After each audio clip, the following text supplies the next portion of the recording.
ಅಮ್ಮ ಒಂದು ಜೋಕ್ ಹೇಳಮ್ಮ. ಏನು ಮಾಪ ನೀನು ಗೋವಾ ಟ್ರಿಪ್ಗೆ ಹೋಗ್ಲಕ್ಕೆ 10,000 ರೂಪಾಯಿ ನನ್ನ ಹತ್ರ ಇಸ್ಕೊಂಡು ನನ್ನ ಹೆಂಡತಿ ಹತ್ರ ಬರೀ 5,000 ರೂಪಾಯಿ ಕೊಟ್ಟು ಕಳಿಸಿ ಅಲ್ಲಪ್ಪ.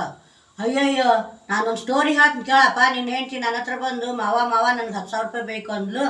ಆಮೇಲೆ ಯಾಕವ ನಿಮ್ಮ ಅತ್ತಿನ ಕೇಳಲಿಲ್ಲ ಏನಂದ್ರೆ ನಮ್ಮ ಅತ್ತಿ ಕೋಟ ನಮ್ಮ ಮನೆಯವ್ರ ಕೋಟ ಎಲ್ಲ ಮುಗೀತು ಮಾವ. ಈಗ ನನಗೆ ಅರ್ಜೆಂಟ್ 10,000 ರೂಪಾಯಿ ಬೇಕು. ನಾಳೆ ನಾಡ್ದು ನನಗೆ ಸ್ವಲ್ಪ ರೊಕ್ಕ ಬರೋದಾದ್ರೆ ಬಂದರೆ ನಿಮ್ಗೆ ಕೊಟ್ಬಿಡ್ತೀನಿ. ನನಗೆ 10,000 ರೂಪಾಯಿ ಕೊಡ್ರಿ ಮಾವ ಅಂದ್ಲು. ನಾನಿಲ್ಲವ ನಾನು ಗೋವಾ ಟ್ರಿಪ್ಗೆ ಹೋಗೋ ಮುಂದೆ ನಿನ್ನ ಗಂಡ 10,000 ರೂಪಾಯಿ ಇಸ್ಕೊಂಡಿದ್ದೆ. 7,000 ರೂಪಾಯಿ ಜೋಡಿಸಿನಿ.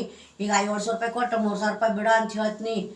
ಅಯ್ಯೋ ನೀವೇನು ಹಾಗೆ ಮಾಡಿಬಿಡ್ರಿ ಮಾವ. 7,000 ರೂಪಾಯಿ ನನ್ನ ಕೈಗೆ ಕೊಡ್ರಿ.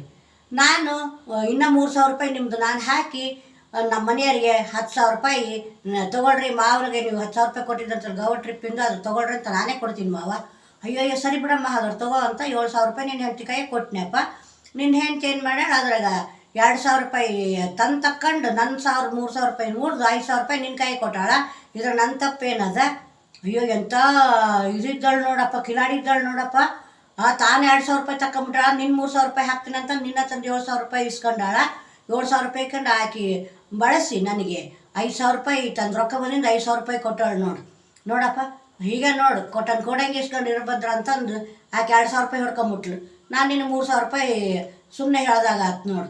ಹೋಗ್ಲಿ ಬಿಡಪ್ಪ, ಈ 5,000 ರೂಪಾಯಿನೂ ನೀನೇ ಇಟ್ಕೊಂಬಿಡು, ಬೇಜಾರು ಮಾಡ್ಕೋಬೇಡ. ಸರಿ ತಾರಪ್ಪ. ಚೆನ್ನಾಗತ್ತ ನಮ್ಮ ಜೋಕ್.